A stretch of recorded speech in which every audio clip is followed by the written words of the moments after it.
पुत्राणि नमस्कारः। नवमीकक्ष्यायाः मणिका इति संस्कृतपाठ्यपुस्तकस्य अनुशिक्षणे भवतां स्वागतम्। अद्य वयं षष्ठपाठस्य प्रथमं भागं पठामः। पाठस्य नाम अस्ति विद्यया भान्ति सद्गुणाः। अस्मिन् पाठे हितोपदेशः इति नाम्नः ग्रन्थस्य कथा वर्णिता अस्ति। हितोपदेशः व्यावहारिकनैतिकराजनैतिककथानां सङ्ग्रहः अस्ति। अस्मिन् ग्रन्थे नीतिसम्बद्धकथाः सन्ति, अतः एषः नीतिकथाग्रन्थः इति कथ्यते। अस्य ग्रन्थस्य कथानां सङ्ग्रहकर्ता नारायणपण्डितः अस्ति। ग्रन्थस्य रचनाकारः महापण्डितः विष्णुशर्मा अस्ति। एषः पाठः हितोपदेशस्य प्रस्तावनायाः उद्धृतः अस्ति। पाठस्य आरम्भे एकः संवादः दत्तः अस्ति। अधुना वयं तं संवादं शृण्मः। आदौ मालविका वदति। भो सुकुमार, किमर्थं चिन्तितः असि? मम अनुजस्य पठने रुचिः नास्ति। सुकुमार, मम पुस्तके एका कथा अस्ति, यत्र एकः राजा अपि एवं चिन्तितः आसीत्। सत्यं? किं कृतं तदा तेन राज्ञा? तदा राज्ञा एकः विद्वान् आहूतः। सः सुरोचकाभिः कथाभिः राजपुत्रान् नीतिशास्त्रम् अपाठयत्। तासां कथानां सङ्ग्रहः अपि विद्यते। आश्चर्यं! किं नाम तत्पुस्तकम्? तस्य नाम हितोपदेशः। तस्य प्रारम्भे एव इदं वर्णितं यत् विद्यां विना मनुष्यस्य जीवनं व्यर्थम्। पठनीयं तत्पुस्तकम्। मया सह आगच्छ। अद्यैव अस्माकम् आचार्यः तां कथां पाठयिष्यति। मम एतत् सौभाग्यं। पठामः तावत् पाठम्। आदौ पाठस्य वाचनम् अवधानेन शृण्वन्तु। षष्ठः पाठः। विद्यया भान्ति सद्गुणाः। अस्ति भागीरथीतीरे पाटलिपुत्रनामधेयं नगरम्। तत्र सर्वस्वामिगुणोपेतः सुदर्शनः नाम नरपतिः आसीत्। स भूपतिः एकदा पठ्यमानं श्लोकद्वयं शुश्राव। अनेकसंशयोच्छेदि परोक्षार्थस्य दर्शकम् सर्वस्य लोचनं शास्त्रम् यस्य नास्त्यन्ध एव सः। यौवनं धनसम्पत्तिः प्रभुत्वमविवेकिता एकैकमप्यनर्थाय किमु यत्र चतुष्टयम्। आत्मनः पुत्राणाम् अनधिगतशास्त्राणां नित्यमुन्मार्गगामिनाम् आचारहीनतया उद्विग्नमनाः स राजा चिन्तयामास। स जातो येन जातेन याति वंशः समुन्नतिम् परिवर्तिनि संसारे मृतः को वा न जायते। वरमेको गुणी पुत्रो न च मूर्खशतान्यपि एकश्चन्द्रस्तमो हन्ति न च तारा गणैरपि। तत्कथम् इदानीम् एते मम पुत्राः गुणवन्तः क्रियन्ताम् यतः माता शत्रुः पिता वैरी येन बालो न पाठितः न शोभते सभामध्ये हंसमध्ये बको यथा रूपयौवनसम्पन्ना विशालकुलसम्भवाः विद्याहीना न शोभन्ते निर्गन्धा इव किंशुकाः। अत्र तु दैवं कारणमिति न उचितम्। अतः सर्वथा दैवम् आलस्यञ्च विहाय पुरुषार्थः विधेयः। एतत् चिन्तयित्वा राजा पण्डितसभां कारितवान्। राजा उवाच, भोः भोः पण्डिताः, श्रूयतां मम वचनम्। अस्ति कश्चित् एवं भूतो विद्वान् यो मम पुत्राणां नित्यम् उन्मार्गगामिनाम् अनधिगतशास्त्राणाम् इदानीं नीतिशास्त्रोपदेशेन पुनर्जन्म कारयितुं समर्थः। अत्रान्तरे विष्णुशर्मनामा महापण्डितः सकलनीतिशास्त्रतत्त्वज्ञः बृहस्पतिः इव अब्रवीत्। देव, महाकुलसम्भूता एते राजपुत्राः तत् मया नीतिं ग्राहयितुं शक्यन्ते। अतोऽहं षण्मासाभ्यन्तरे भवत्पुत्रान् नीतिशास्त्राभिज्ञान् करिष्यामि। राजा सविनयं पुनरुवाच, कोत्र सन्देहः? कीटोऽपि सुमनः संगात् आरोहते सतां शिरः अस्मापि याति देवत्वं महद्भिः सुप्रतिष्ठितः।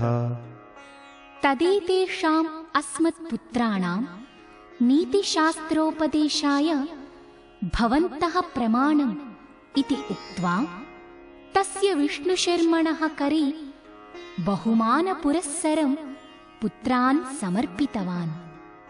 ततः विष्णुशर्मा पशुपक्षिजन्तूनां मनोरञ्जकाभिः प्रेरणाप्रदाभिश्च कथाभिः तान् राजकुमारान् शिक्षितवान्।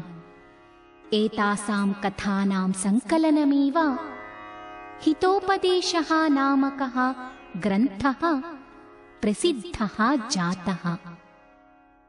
अधुना पाठस्य विवरणं कुर्मः।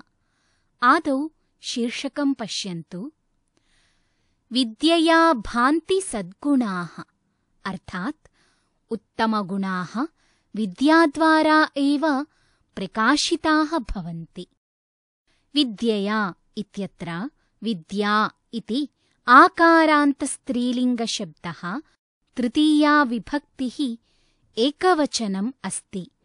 विद्याद्वारा अथवा ज्ञानेन इत्यर्थः। भान्ति इत्यत्र भा इति धातुः लट्लकारः प्रथमपुरुषः बहुवचनम् अस्ति। शोभन्ते प्रकाशन्ते इत्यर्थः। सद्गुणाः इत्यत्र सद्गुण इति अकारान्तपुल्लिङ्गशब्दः प्रथमा विभक्तिः बहुवचनम् अस्ति। उत्तमाः गुणाः इत्यर्थः। इदानीं शीर्षकस्य भावं जानीमः। भान्ति अर्थात् शोभन्ते। के भान्ति? उत्तमगुणाः भान्ति। उत्तमगुणाः केन भान्ति? उत्तमगुणाः ज्ञानेन अर्थात् विद्यया भान्ति।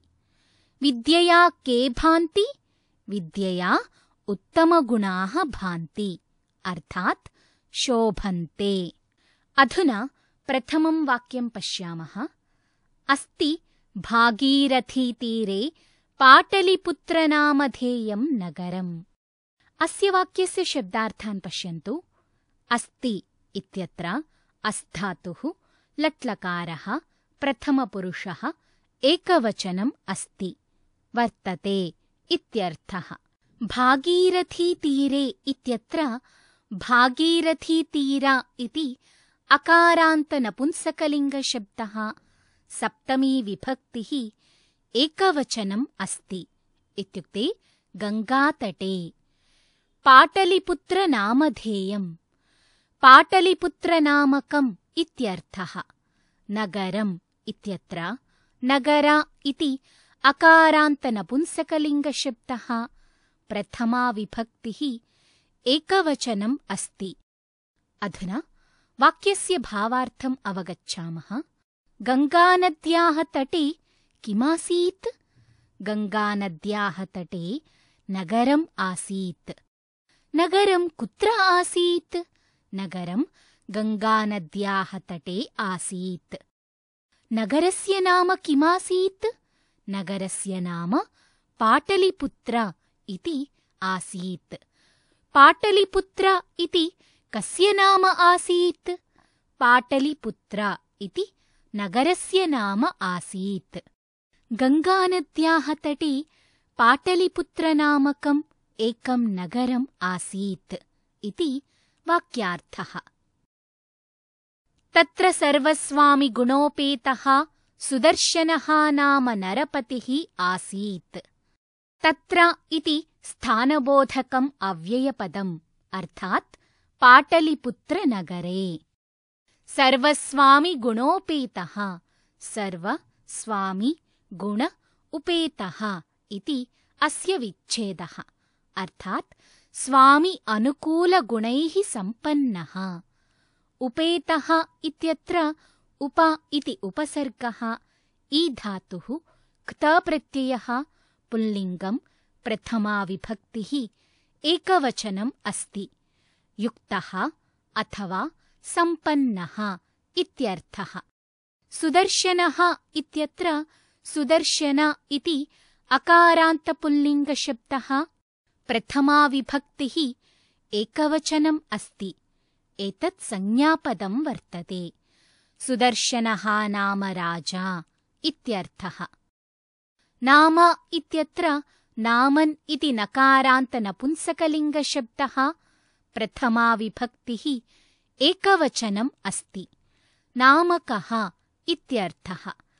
नरपतिः इत्यत्र नरपति इति इकारान्तपुल्लिङ्गशब्दः, प्रथमा विभक्तिः, एकवचनम् अस्ति। नराणां स्वामी इत्यर्थः, अर्थात् राजा। आसीत् इत्यत्र अस्धातुः लङ्लकारः प्रथमपुरुषः, एकवचनम् अस्ति। अभवत् इत्यर्थः। इदानीं भावम् अवगच्छामः। कः आसीत्? नरपतिः आसीत्। नरपतेः नाम किमासीत्? नरपतेः नाम सुदर्शनः आसीत्।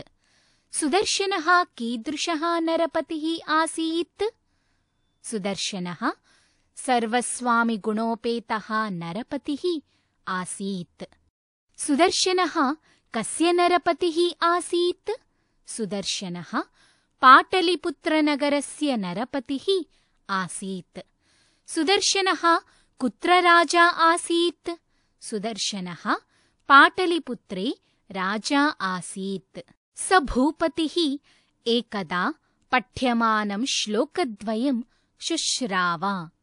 स भूपतिः इत्यत्र सः भूपतिः इति विच्छेदः, सन्धिकारणात् विसर्गलोपः।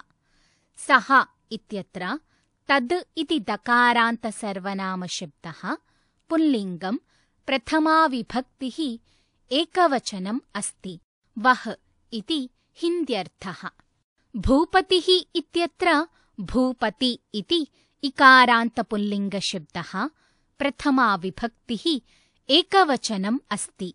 नृपः इत्यर्थः। एकदा इति अव्ययपदम्, एकवारम् इत्यर्थः। पठ्यमानम् इत्यत्र पठ् धातुः, शानच् प्रत्ययः, पठ्यमान इति अकारान्तनपुंसकलिङ्गशब्दः द्वितीया विभक्तिः एकवचनम् अस्ति। उच्चार्यमाणम् इत्यर्थः।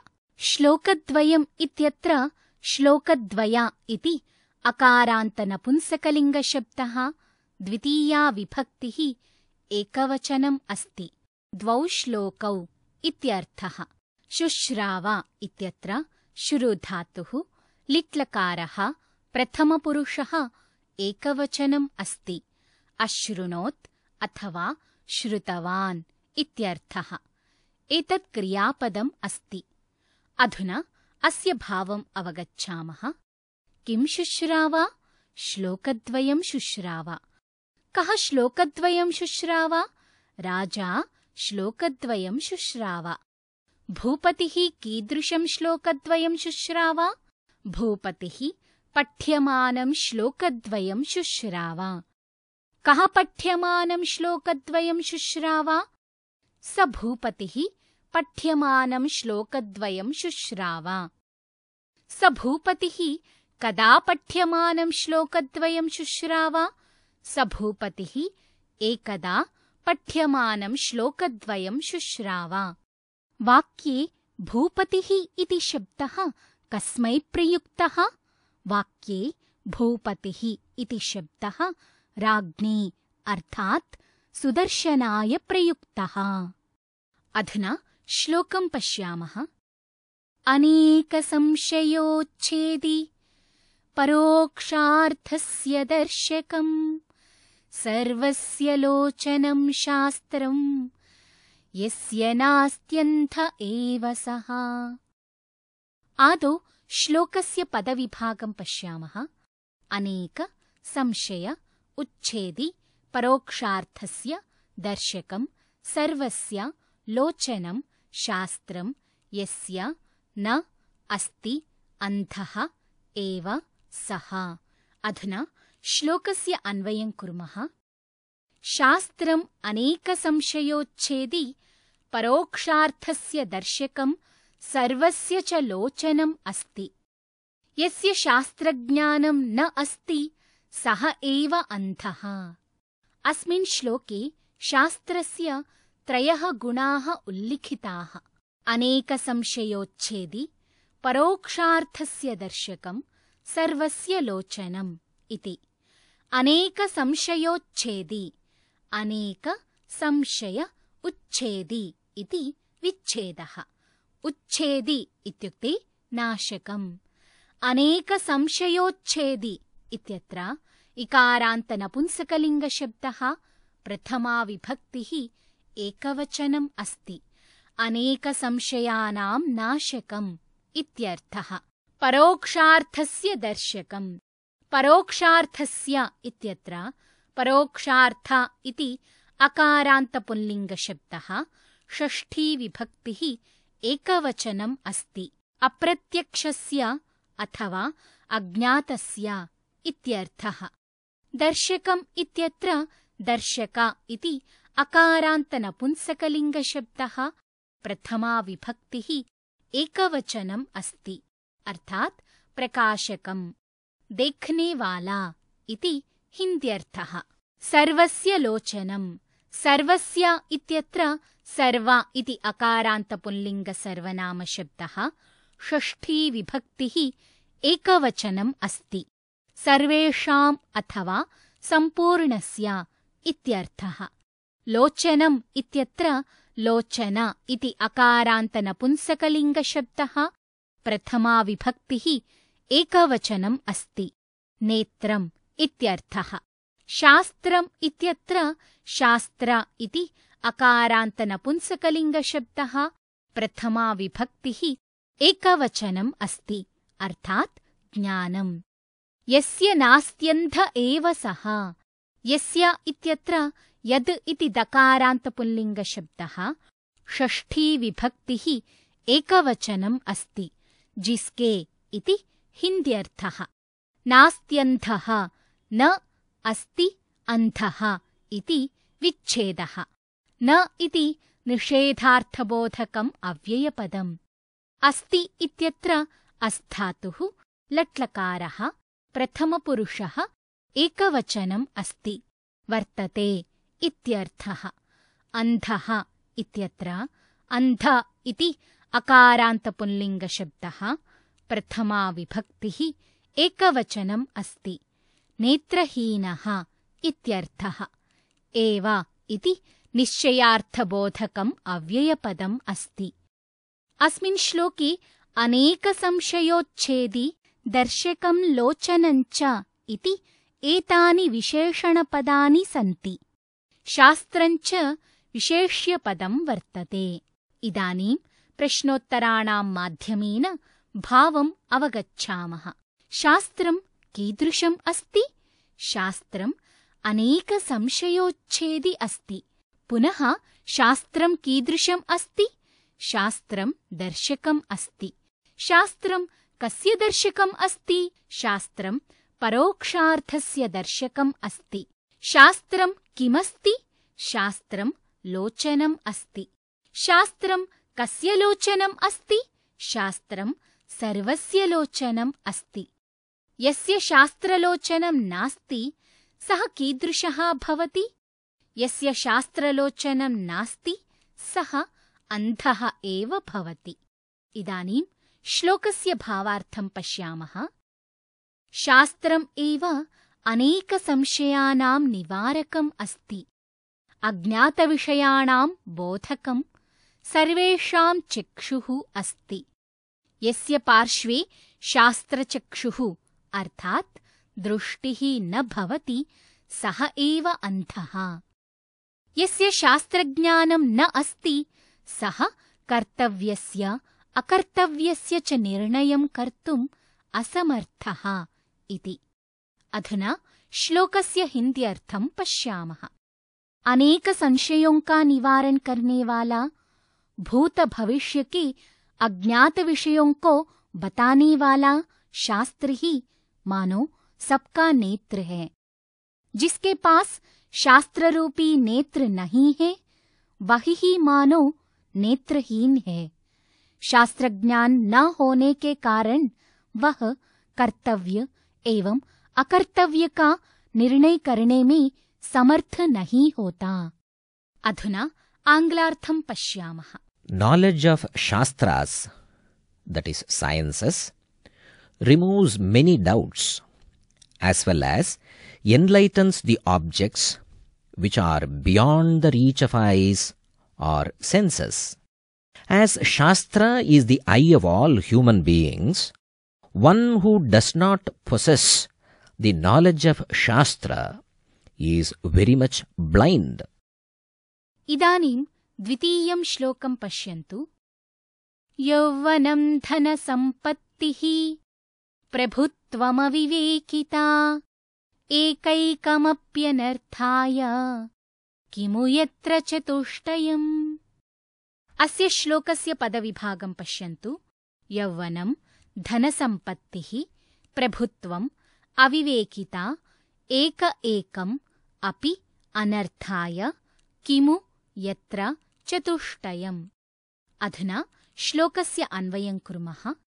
यौवनं धनसम्पत्तिः प्रभुत्वम् अविवेकिता च एकैकम् अपि अनर्थाय भवति किमु यत्र चतुष्टयम् भवति। अधुना श्लोकस्य शब्दार्थान् पश्यामः। यौवनम् इत्यत्र यौवन इति अकारान्तनपुंसकलिङ्गशब्दः प्रथमा विभक्तिः एकवचनम् अस्ति। तारुण्यम् इत्यर्थः। धनसम्पत्तिः इत्यत्र धनसम्पत्ति इति इकारान्तस्त्रीलिङ्गशब्दः प्रथमा विभक्तिः एकवचनम् अस्ति। इत्युक्ते ऐश्वर्यम्। प्रभुत्वम् इत्यत्र प्रभुशब्दः त्वप्रत्ययः च वर्तते। स्वामित्वम् इत्यर्थः। अविवेकिता न विवेकिता इति विग्रहः। मूर्खता इत्यर्थः। एकैकमप्यनर्थाय एकम् अपि अनर्थाय इति विच्छेदः। एकैकम् इत्युक्ते प्रत्येकम्। अपि इति अव्ययपदं भी इति हिन्द्यर्थं बोधयति। अनर्थाय इत्यत्र न अर्थाय इति विग्रहः। अनर्थ इति अकारान्तपुल्लिङ्गशब्दः, चतुर्थी विभक्तिः, एकवचनम् अस्ति। अनिष्टाय अथवा नाशार्थम् इत्यर्थः। किमु इति आश्चर्यसूचकम् अव्ययपदम् अस्ति। तो कहना ही क्या इति हिंदी भावार्थः। चतुष्टयम् इत्युक्ते चतुर्णां समूहः, अर्थात् यौवनं, धनसम्पत्तिः, प्रभुत्वम्, अविवेकिता इत्येतेषां समूहः। यत्र इति स्थानबोधकम् अव्ययपदम् यस्मिन् स्थाने इत्यर्थं बोधयति। इदानीं श्लोकस्य भावार्थं पश्यामः। तारुण्यम्, ऐश्वर्यं, स्वामित्वं, मूर्खता च मनुष्यस्य अनिष्टम् एव कुर्वन्ति। एतेषु प्रत्येकम् एव मनुष्यस्य अनिष्टाय एव भवति। यत्र एते सर्वे भवन्ति तस्य परिणामः अचिन्तनीयः एव इति भावः। अधुना श्लोकस्य हिंदी भावार्थं पश्यामः। यौवन, धनसंपत्ति, प्रभुत्व और अविवेकिता, इनमें एक एक भी अनिष्टकारक है। जहाँ चारों हो वहाँ तो कहना ही क्या, अर्थात वहाँ सर्वनाश होना निश्चित है। अधुना आंग्लार्थं पश्यामः। When one possesses any of youth, wealth, authority, and indiscretion, each of them individually can lead to destruction. What to say when all the four coexist? श्लोकद्वयं श्रुत्वा राजा किं कृतवान् इति अधुना पश्यामः। आत्मनः पुत्राणाम् अनधिगतशास्त्राणाम् नित्यम् उन्मार्गगामिनाम् आचारहीनतया उद्विग्नमनाः स राजा चिन्तयामास। आत्मनः इत्यत्र आत्मन् इति नकारान्तपुल्लिङ्गशब्दः, षष्ठी विभक्तिः, एकवचनम् अस्ति। स्वस्य इत्यर्थः। पुत्राणाम् इत्यत्र पुत्र इति अकारान्तपुल्लिङ्गशब्दः, षष्ठी विभक्तिः, बहुवचनम् अस्ति। सुतानाम् इत्यर्थः। अनधिगतशास्त्राणाम् इत्यत्र न अधिगतम् इति अनधिगतम्। अनधिगतं शास्त्रं यैः ते अनधिगतशास्त्राः तेषाम् अनधिगतशास्त्राणाम्, अर्थात् शास्त्रज्ञानशून्यानाम्। नित्यमुन्मार्गगामिनाम्, नित्यम् उन्मार्गगामिनाम् इति विच्छेदः। उन्मार्गम् इत्युक्ते कुमार्गम्, नित्यम् इत्युक्ते सर्वदा। ये नित्यम् उन्मार्गं गच्छन्ति तेषाम् नित्यमुन्मार्गगामिनाम्। नित्यमुन्मार्गगामिनाम् इत्यत्र नित्यमुन्मार्गगामिन् इति नकारान्तपुल्लिङ्गशब्दः, षष्ठी विभक्तिः, बहुवचनम् अस्ति। आचारहीनतया इत्यत्र आचारहीनता इति आकारान्तस्त्रीलिङ्गशब्दः, तृतीया विभक्तिः, एकवचनम् अस्ति। सदाचारस्य अभावेन इत्यर्थः। उद्विग्नमनाः इत्यत्र उद्विग्नं मनः यस्य सः इति विग्रहः, खिन्नमनाः इत्यर्थः। स राजा इत्यत्र सः राजा इति विच्छेदः।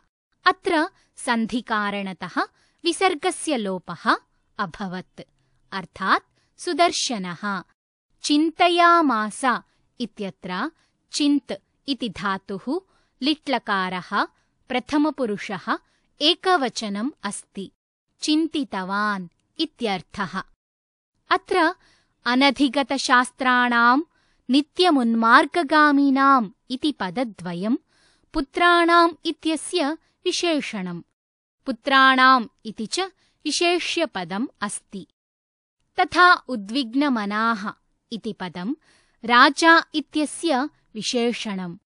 राजा इति च विशेष्यपदम् अस्ति। अधुना अस्य वाक्यस्य भावम् अवगच्छामः। चिन्तयामास अर्थात् चिन्तितवान्। कः चिन्तयामास? राजा चिन्तयामास। कीदृशः राजा चिन्तयामास? उद्विग्नमनाः राजा चिन्तयामास। कया उद्विग्नमनाः राजा चिन्तयामास? आचारहीनतया उद्विग्नमनाः राजा चिन्तयामास। केषाम् आचारहीनतया उद्विग्नमनाः राजा चिन्तयामास? पुत्राणाम् आचारहीनतया उद्विग्नमनाः राजा चिन्तयामास। कीदृशानां पुत्राणाम् आचारहीनतया उद्विग्नमनाः राजा चिन्तयामास? अनधिगतशास्त्राणां नित्यमुन्मार्गगामिनां पुत्राणाम् आचारहीनतया उद्विग्नमनाः राजा चिन्तयामास। कस्य पुत्राणाम् अनधिगतशास्त्राणां नित्यमुन्मार्गगामिनाम् आचारहीनतया उद्विग्नमनाः राजा चिन्तयामास? आत्मनः पुत्राणाम् अनधिगतशास्त्राणां नित्यमुन्मार्गगामिनाम् आचारहीनतया उद्विग्नमनाः राजा चिन्तयामास। राजा किं चिन्तयामास इति पश्यामः। स जातो येन जातेन याति वंशः समुन्नतिम् परिवर्तिनि संसारे मृतः को वा न जायते। इदानीं श्लोकस्य पदविभागं पश्यन्तु। सः जातः येन जातेन याति वंशः समुन्नतिं परिवर्तिनि संसारे मृतः कः वा न जायते। अधुना अन्वयं पश्यन्तु। स एव जातः येन जातेन वंशः समुन्नतिं याति परिवर्तिनि संसारे को वा मृतः न जायते। अधुना श्लोकस्य शब्दार्थान् पश्यामः। स जातो इत्यत्र सः जातः इति विच्छेदः। अत्र सन्धिकारणात् विसर्गलोपः। सः इत्यत्र तद् इति दकारान्तसर्वनामशब्दः पुल्लिङ्गं प्रथमा विभक्तिः एकवचनम् अस्ति। वः इति हिन्द्यर्थः। जातः इत्यत्र जन्धातुः क्तप्रत्ययः जाता इति अकारान्तपुल्लिङ्गशब्दः प्रथमा विभक्तिः एकवचनम् अस्ति। सन्ततिः अथवा पुत्रः इत्यर्थः। येन इत्यत्र यद् इति दकारान्तसर्वनामशब्दः पुल्लिङ्गं तृतीया विभक्तिः एकवचनम् अस्ति। जिसके द्वारा इति हिन्द्यर्थः। जातेन इत्यत्र जन्धातुः क्तप्रत्ययः जाता इति अकारान्तपुल्लिङ्गशब्दः तृतीया विभक्तिः एकवचनम् अस्ति। सन्तत्या अथवा पुत्रेण इत्यर्थः। याति इत्यत्र याधातुः लट्लकारः प्रथमपुरुषः एकवचनम् अस्ति। इत्युक्ते प्राप्नोति। वंशः इत्यत्र वंश इति अकारान्तपुल्लिङ्गशब्दः प्रथमा विभक्तिः एकवचनम् अस्ति। कुलम् इत्यर्थः। समुन्नतिम् इत्यत्र समुन्नति इति इकारान्तस्त्रीलिङ्गशब्दः द्वितीया विभक्तिः एकवचनम् अस्ति। विकासम् अथवा उन्नतिम् इत्यर्थः।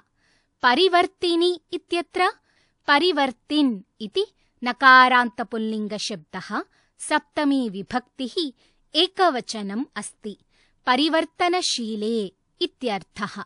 संसारे इत्यत्र संसार इति अकारान्तपुल्लिङ्गशब्दः सप्तमी विभक्तिः एकवचनम् अस्ति। जगति इत्यर्थः।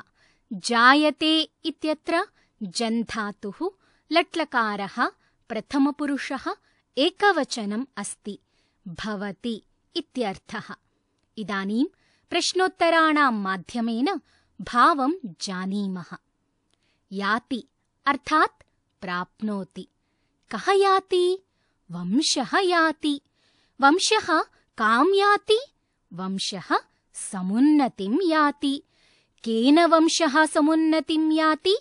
जातेन अर्थात् सन्तत्या वंशः समुन्नतिं याति। कः न जायते? मृतः न जायते। मृतः कुत्र न जायते? मृतः संसारे न जायते। कीदृशे संसारे मृतः न जायते? परिवर्तिनि संसारे मृतः न जायते। मृतः को वा न जायते इति वाक्येन कः अभिप्रायः? मृतः को वा न जायते अर्थात् प्रत्येकं जनः मरणशीलः इति अभिप्रायः। इदानीं श्लोकस्य भावार्थम् अवगच्छामः। येषां यासां वा जन्मद्वारा वंशः उन्नतिं प्राप्नोति तेषां तासां वा जन्म धन्यम्। परिवर्तनशीले संसारे सर्वं नाशशीलम् एव। अतः वंशस्य उन्नतिकारकसन्ततिः एव श्रेष्ठा इति। अधुना श्लोकस्य हिन्दीभावार्थं जानीमः। वही संतान उत्तम होती है जिसके द्वारा वंश की उन्नति हो, अन्यथा इस परिवर्तनशील संसार में किसकी मृत्यु नहीं होती? जिसने जन्म लिया उसकी मृत्यु निश्चित है। श्रेष्ठ जन्म वही है जिससे कुल की उन्नति होती है। अधुना आंग्लार्थं पश्यामः। He only is really born, by whom the race reaches new heights. In this ever-changing world, no one escapes death. अग्रिमं श्लोकं पश्यन्तु। वरमेको गुणी पुत्रो न च मूर्खशतान्यपि एकश्चन्द्रस्तमोहन्ति न च तारागणैरपि। पदविभागं पश्यन्तु। वरम् एकः गुणी पुत्रः न च मूर्खशतानि अपि एकः चन्द्रः तमः हन्ति न च तारागणैः अपि। अधुना अन्वयं पश्यन्तु। एकः गुणीपुत्रः एव वरम् न च मूर्खशतानि अपि पुत्राः वरम्। एकः चन्द्रः तमः हन्ति किन्तु तारागणैः अपि तमः न हन्यते। अधुना श्लोकस्य शब्दार्थान् पश्यामः। एकः इत्यत्र एक इति अकारान्तपुल्लिङ्गशब्दः। प्रथमा विभक्तिः एकवचनम् अस्ति। एकसङ्ख्या इति। गुणी इत्यत्र गुणिन् इति नकारान्तपुल्लिङ्गशब्दः। प्रथमा विभक्तिः एकवचनम् अस्ति। गुणवान् इत्यर्थः। पुत्रः इत्यत्र पुत्र इति अकारान्तपुल्लिङ्गशब्दः। प्रथमा विभक्तिः एकवचनम् अस्ति। सुतः इत्यर्थः। एव इति अव्ययपदं निश्चयार्थं बोधयति। हि इति हिन्द्यर्थः। वरम् इति अव्ययपदं श्रेष्ठम् अथवा उत्तमम् इत्यर्थं बोधयति। न इति अव्ययपदं न हि इत्यर्थः। च इति अव्ययपदम् और इत्यर्थं बोधयति। मूर्खशतान्यपि इत्यत्र मूर्खशतानि अपि इति विच्छेदः। मूर्खशतानि इत्यत्र मूर्खशता इति अकारान्तनपुंसकलिङ्गशब्दः। प्रथमा विभक्तिः बहुवचनम् अस्ति। शतसङ्ख्यकानि। अपि इति अव्ययपदं भी इति हिन्द्यर्थं बोधयति। चन्द्रः इत्यत्र चन्द्र इति अकारान्तपुल्लिङ्गशब्दः। प्रथमा विभक्तिः एकवचनम् अस्ति। चन्द्रमा इत्यर्थः। तमः इत्यत्र तमस् इति सकारान्तनपुंसकलिङ्गशब्दस्य द्वितीया विभक्तेः एकवचनञ्च वर्तते। अन्धकारम् इत्यर्थः। हन्ति इत्यत्र हन् धातुः लट्लकारः प्रथमपुरुषः एकवचनम् अस्ति। नाशयति इत्यर्थः। तारागणैः इत्यत्र तारागण इति अकारान्तपुल्लिङ्गशब्दः प्रथमा विभक्तिः एकवचनम् अस्ति। तारकसमूहैः इत्यर्थः। इदानीं प्रश्नोत्तराणां माध्यमेन भावं जानीमः। वरम् अर्थात् श्रेष्ठम्। कः वरं भवति? पुत्रः वरं भवति। कति पुत्रः वरं भवति? एकः पुत्रः वरं भवति। कीदृशः पुत्रः वरं भवति? गुणीपुत्रः वरं भवति। कीदृशाः पुत्राः वरं न भवन्ति? मूर्खपुत्राः वरं न भवन्ति। कति मूर्खपुत्राः वरं न भवन्ति? मूर्खशतानि अपि पुत्राः वरं न भवन्ति। कः हन्ति? चन्द्रः हन्ति। चन्द्रः किं हन्ति? चन्द्रः तमः हन्ति। कति चन्द्रः तमः हन्ति? एकः चन्द्रः तमः हन्ति। कैः तमः न हन्यते? तारागणैः तमः न हन्यते। इदानीं श्लोकस्य भावार्थं पश्यन्तु। एकः गुणी पुत्रः शतमूर्खाणां पुत्राणाम् अपेक्षया श्रेष्ठः भवति। यथा एकः चन्द्रः एव अन्धकारं नाशयति, परन्तु अनेके तारकसमूहाः अपि अन्धकारस्य नाशनं कर्तुम् असमर्थाः भवन्ति। अधुना श्लोकस्य हिन्द्यर्थं पश्यन्तु। एक गुणवान पुत्र सैकड़ों मूर्ख पुत्रों की अपेक्षा श्रेष्ठ होता है।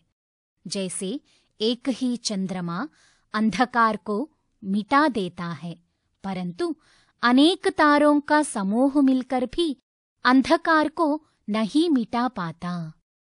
आंग्लार्थं पश्यन्तु। One virtuous son is better than hundreds of foolish sons.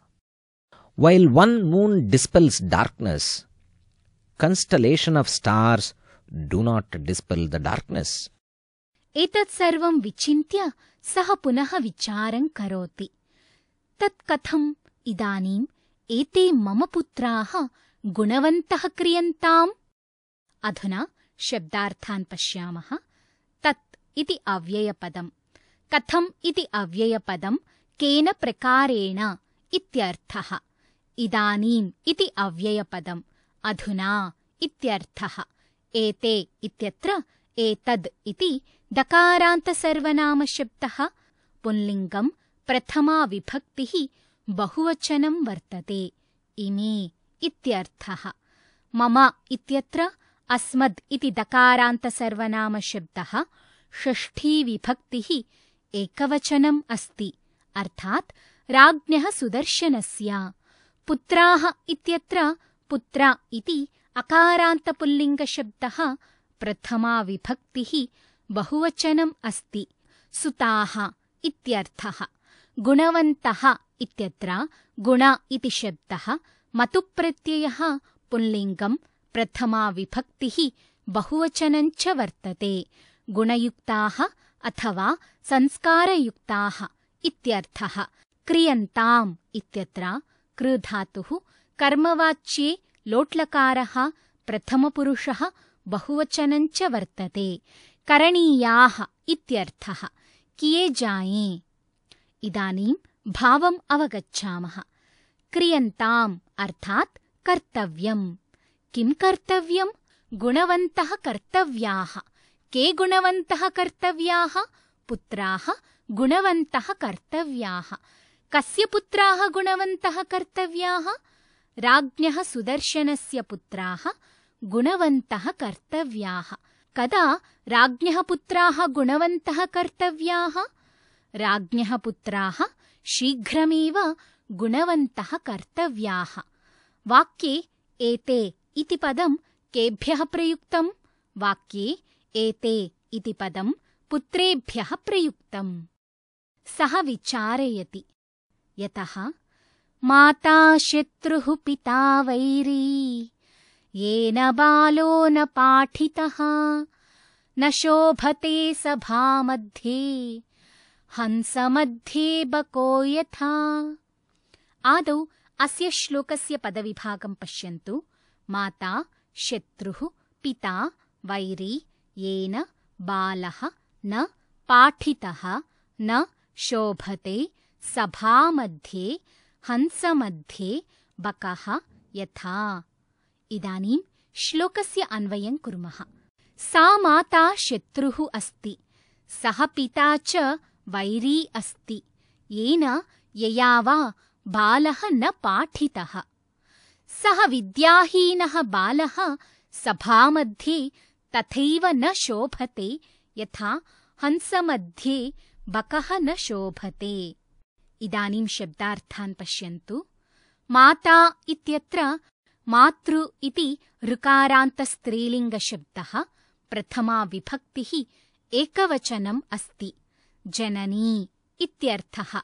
शत्रुः इत्यत्र शत्रु इति उकारान्तपुल्लिङ्गशब्दः, प्रथमा विभक्तिः एकवचनम् अस्ति। विरोधी इत्यर्थः। पिता इत्यत्र पितृ इति ऋकारान्तपुल्लिङ्गशब्दः, प्रथमा विभक्तिः एकवचनम् अस्ति। जनकः इत्यर्थः। वैरी इत्यत्र वैरिन् इति नकारान्तपुल्लिङ्गशब्दः, प्रथमा विभक्तिः एकवचनं च वर्तते। शत्रुः इत्यर्थः। येन इत्यत्र यद् इति सर्वनामशब्दः, पुल्लिङ्गं, तृतीया विभक्तिः एकवचनम् अस्ति। येन जनकेन, यया मात्रा च इत्यर्थः। बालः इत्यत्र बाल इति अकारान्तपुल्लिङ्गशब्दः, प्रथमा विभक्तिः एकवचनं च वर्तते। शिशुः इत्यर्थः। न इति निषेधार्थबोधकम् अव्ययपदम्, न हि इत्यर्थः। पाठितः इत्यत्र पठ् इति धातुः, णिच् तथा क्त प्रत्ययौ पुल्लिङ्गं, प्रथमा विभक्तिः एकवचनं च वर्तते। अपाठयत् इत्यर्थः। शोभते इत्यत्र शुभ इति आत्मनेपदी धातुः, लट्लकारः, प्रथमपुरुषः, एकवचनम् अस्ति। प्रकाशते इत्यर्थः। सभामध्ये इत्यत्र सभामध्य इति अकारान्तपुल्लिङ्गशब्दः, सप्तमी विभक्तिः एकवचनम् अस्ति। सभायाम् इत्यर्थः। हंसमध्ये इत्यत्र हंसमध्य इति अकारान्तपुल्लिङ्गशब्दस्य, सप्तमी विभक्तेः एकवचनम्। हंसपक्षिणां मध्ये। बकः इत्यत्र बका इति अकारान्तपुल्लिङ्गशब्दः, प्रथमा विभक्तिः एकवचनम् अस्ति। बलाकः इत्यर्थः। बगुला इति हिन्द्यर्थः। यथा इति अव्ययपदं, येन प्रकारेण इत्यर्थः। इदानीं प्रश्नोत्तराणां माध्यमेन भावम् अवगच्छामः। पाठितः अर्थात् पाठितवान्। कः न पाठितः? बालः न पाठितः। केन बालः न पाठितः? येन, यया वा अर्थात् पित्रा मात्रा वा बालः न पाठितः। सा माता किं भवति? या बालं न पाठयति सा माता शत्रुः भवति, या बालं न पाठयति। सः पिता किं भवति? यः बालं न पाठयति। सः पिता वैरी भवति, यः बालं न पाठयति। शोभते अर्थात् शोभितः भवति अथवा प्रकाशते। कुत्र न शोभते? सभामध्ये न शोभते। कः सभामध्ये न शोभते? सः अपाठितः बालः सभामध्ये न शोभते। सः अपाठितः बालः कथमिव सभामध्ये न शोभते? यथा बकः न शोभते, तथा अपाठितः बालः सभामध्ये न शोभते। बकः कुत्र न शोभते, बकः हंसमध्ये न शोभते। इदानीं श्लोकस्य भावार्थं पश्यामः। सा जननी अथवा सः पिता स्वपुत्रस्य शत्रुः एव भवति येन वा बालाः न पाठिताः। कारणं स्पष्टमेव अस्ति यत् अशिक्षिताः बालाः सभामध्ये तथैव न शोभन्ते यथा हंसानां मध्ये बकः न शोभते। अधुना श्लोकस्य हिन्द्यर्थं पश्यामः। वे माता एवं पिता शत्रु हैं जो अपने बच्चे को नहीं पढ़ाते, क्योंकि वह बच्चा सभ्य लोगों के बीच उसी प्रकार शोभा नहीं देता जिस प्रकार कोई बगुला हंसों के मध्य शोभा नहीं देता। अधुना आंग्लार्थं पश्यामः। Just like a crane does not shine among swans, ignorant child does not shine in the assembly of scholars.